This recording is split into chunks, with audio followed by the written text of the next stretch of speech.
Pharmacognosy यानी वसफ़ुल अक़र्क़िया, जिसकी definition है स्टडी ऑफ फ्रूट ड्रग्स और the study of natural drugs. Fruit drugs क्या होती हैं? Fruit drugs are those drugs which are obtained from natural resources and no processing is done except drying and sometimes cutting.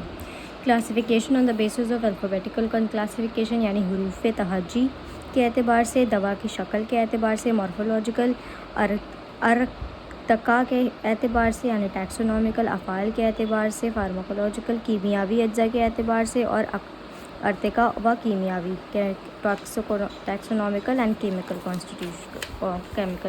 Constituent के हिसाब से। सबसे पहले हरूफ तहजी के एतबार से, इसमें फ़ायदा ये होता है कि दवा को ढूंढने में आसानी होती है माखज़ के हिसाब से, लेकिन दुश्वारी आती है कि इसका माखज़ क्या है। नाम दोबारा दर्ज नहीं होता, ये भी इसका फ़ायदा है। कोई गलती नहीं होती है। अगर कोई दूसरी दवा का इजाफ़ा करना है तो उसके लिए भी आसानी होती है। दूसरा है शक्ल के एतबार से, इस दर्जाबंदी में तमाम दवाओं में उनकी माहियत के एतबार से और शक्ल के एतबार से तकसीम की जाती है। जैसे कि कुछ मुरत्तब हैं और कुछ गैर मुरत्तब होते हैं। मुरत्तब जड़ें नबाती में होती हैं, बर्ग, छाल, तुख्म जो दिखते हैं, फूल, छाल, पत्ते वगैरह। और गैर मुरत्तब में जैसे सिमाग, गोंद, राल और उसके सिक्रीशंस वगैरह। इसमें फ़ायदा ये होता है कि दवा की शाख्त में आसानी होती है कि कहाँ से कहाँ की ये दवा, मतलब कौन सा पार्ट, कौन सा जुज़ ख़ास इसमें इस्तेमाल हुआ है। उसके बाद दवा में आमेज़श से बचा जा सकता है। दवा में मौजूद अज्जा का अंदाज़ा लगाया जा सकता है। उसके बाद आता है अर्तिका के एतबार से, इसमें 5 ग्रुप होते हैं इर्तिका के एतबार से। इसमें होते हैं algae, halophyte, bryophyte, pteridophyte, gymnosperms और एंजियोस्पर्म्स। थैलोफाइट एल्गी वो होते हैं that lives in water and make their own food.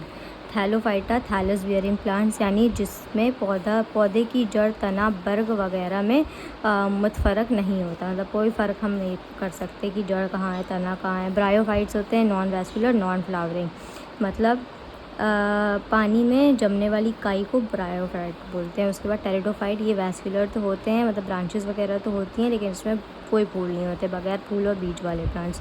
फिर आते हैं gymnosperms, flowering with naked seeds, ऐसे पौधे जिसके बीज बैज़ादान मतलब ओवरी में नहीं होते हैं बल्कि दिखाई देते हैं। बैज़ादान में नहीं होते बल्कि दिखाई देते हैं। एंजियोस्पर्म्स में जो उसके बीज होते हैं वो बैज़ादान में होते हैं, मतलब फूल से कवर्ड होते हैं, कवर्ड सीड्स होते हैं, और इसमें फ्लावर्स भी होते हैं, फ्लावरिंग प्लांट्स भी होते हैं। अब ये जो एंजियोस्पर्म्स हैं, एंजियोस्पर्म मतलब जिसमें तुख्म होते हैं वो बैज़ादान में होते हैं। उसकी 2 पार्ट्स होते हैं, मोनोकॉट और डायकॉट। मोनोकॉट यानी single cotyledon, dicot means double cotyledon. इसमें लीव्स का पैरेलल वेनेशन होता है, इसमें रेटिकुलेट होती हैं, इसमें फाइब्रस रूट होती है, इसमें टैप रूट होती है, इसमें ट्राइमेरस फ्लावर्स होते हैं, इसमें पेंटामेरस फ्लावर्स होते हैं। अब फार्मोलॉजिकल यानी अफ़ाल के एतबार से ये दर्जाबंदी दौरे ख़ास में काफ़ी राइज है, दौरे ख़ास में काफ़ी राइज है। जैसे कि मुक़व्वी कल्ब की सारी दवाएं, आब, रेशम, अंबर, मुश्क, गाश, शिकरी, ज़ाफ़रान वगैरह। मुक़व्वी दिमाग की अदविया इसमें आ जाती हैं, बादाम, आंवला, चिलगोज़ा, अखरोट वगैरह। फिर मुक़व्वी बाग़ की आ जाती हैं, जैसे कि खरातीन, चुनबेस्तर वगैरह। तो इसमें अफ़ाल के हिसाब से दवा को तकसीम करने में आसानी होती है। फिर कीमियावी अज्जा के एतबार से, जैसे कि तमाम अदविया मुफ़रद में बहुत सारे कीमियावी अज्जा भी होते हैं, और उसके हिसाब उस लिहाज से उसी बना पर ये दर्जाबंदी की गई है। जैसे अज्जाए शकरिया वाली अदविया, जैसे जिसमें कार्बोहाइड्रेट ज़्यादा है, अंगूर, चुकंदर वगैरह। अज्जाए लहमिया के वाले एतबार से, अज्जाए लहमिया यानी अंबर, बेज़ामुर्ग वगैरह। एल्कलॉइड्स, असरोल, सनामकी वगैरह। ग्लाइकोसाइड्स, रेवन, चीनी, सनामकी वगैरह। टैनिन्स वाली अदविया जैसे माजू वगैरह। उसके बाद आता है ज़िंदा अजसाम के खुसूसियात और उसकी तकसीम यानी लिविंग ऑर्गेनिज़म्स की तारीफ़। सबसे पहले ये है कि organisms that exhibit following character, और ऐसे ऑर्गेनिज़म्स होते हैं जो ये सारी फॉलोइंग कैरेक्टरिस्टिक्स शो करने से ऑर्गेनाइजेशन, सिंगल या more celled organs which are basic unit of function, जिसमें सेल्स होते हैं, फिर metabolism, they carry out chemical reaction to sustain life and inducing energy production. उसमें होम्योस्टासिस होता है यानी मेंटेन स्टेबल इंटरनल एनवायरनमेंट। उसमें ग्रोथ भी होती है, ठीक है, growth and development, growth, living organism grow, develop and change over time. उसके बाद रिप्रोडक्शन भी होता है, they produce offspring, response to स्टिमुला, evolution, change over time through genetic and natural variation. अब 5 किंगडम क्लासिफिकेशन इसमें आता है, आर.एच. विटेकर ने दिया था 1969 में। Monera, protista, fungi, plantae, animalia. Monera includes all the prokaryotic cells like bacteria. Protista includes eukaryotic cells like protozoa and algae. Fungi, organs that obtain nutrients from decompose organic matter, decomposing organic matter से अपना खाना लेते हैं। Plantae includes plants that are multicellular and make their own food.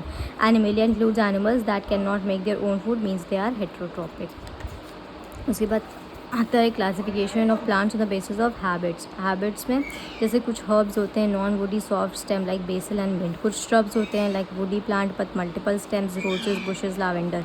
Trees होते हैं woody plant single stem like oak and pine trees. Climbers होते हैं that use other plant for support like ivy and grape vine. Creepers होते हैं जो ground में creep करते हैं like strawberries. Classification on the basis of habitat, तो 2 तरह के होते हैं, एक्वाटिक और टेरेस्ट्रियल, पानी में रहने वाले और ज़मीन पे रहने वाले। Aquatic likes those who live in water. उसमें आते हैं सबसे पहले हाइड्रोफाइल्स जो सबमर्ज इन वाटर, फ्लोटिंग होते हैं जैसे कि एमर्जेंट प्लांट फ्लोटिंग होते हैं। फ्रेश वाटर प्लांट्स जो रिवर्स, लेक्स और वेटलैंड्स में रहते हैं। मरीन प्लांट जो सॉल्ट वाटर में रहते हैं जैसे सी वीड और सी ग्रास। टेरेस्ट्रियल प्लांट्स में आते हैं ज़ेरोफाइट्स, मीज़ोफाइट्स एंड हाइड्रोफाइट्स। ज़ेरोफाइट्स वो होते हैं जो ड्राई इन्वायरमेंट पे रहते हैं जैसे कैक्टस और डेजर्ट श्रब्स। मीज़ोफाइटा वो होते हैं जो मॉडरेट इन्वायरमेंट में रहते हैं जैसे फॉरेस्ट, ग्रासलैंड, एग्रीकल्चरल फील्ड्स वगैरह। हाइड्रोफाइट्स वो होते हैं जो मॉइस्ट इन्वायरमेंट में रहते हैं, tropical rain forest, marsh and swamps इसका एग्जाम्पल है। उसके बाद कुछ होते हैं एनुअल प्लांट्स, बाइनियल प्लांट्स और perennial plants. Annual plants complete their life cycle in 1 year जैसे marigold, tomatoes, lettuce. Biennial plants वो होते हैं जो 2 साल में अपनी लाइफ साइकिल कंप्लीट करते हैं। पेरिनियल प्लांट्स तो दे लिव फॉर बहुत सालों तक ये रहते हैं जैसे rose, peonies and daily leaves.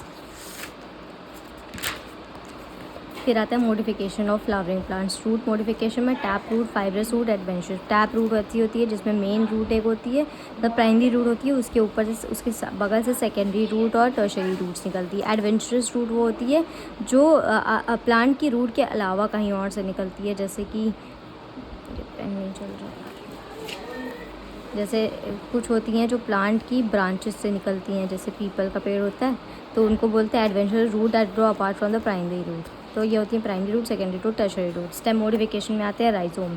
Rhizome क्या है, horizontal underground stem like ginger, turmeric and bamboo. फिर होते हैं corm. Corm are short swollen stem that store food जैसे कि क्रॉकस। फिर आता है बल्ब। बल्ब क्या होती है, ये short stem with flashy leaves like onion. Bulb, onion bulb ऐसा होता है, soft stem with flashy leaves. फिर आता है tuber. Tuber swollen underground stem होती है like potato and sweet potato. अब ये लीफ की मॉर्फोलॉजी है, इसमें ये जो होता है ये स्टेम होती है। उसके बाद आता है पीटियोल, इसके बाद आता है पीटियोल नहीं, फिर आता है ये एक्जिला, फिर उसके ऊपर आता है पीटियोल। ये बेस ऑफ द लीफ होता है, लीफ बेस। ये मिडरिब होती है, ये पूरा लीफ का लैमेला होता है। टिप होती है, ये वेन्स होती हैं, वेन्यूल्स होते हैं, ये इन दोनों को मिला के ब्लेड्स बनते हैं और ये साइड में होती है, ये मार्जिन्स होती हैं। Types of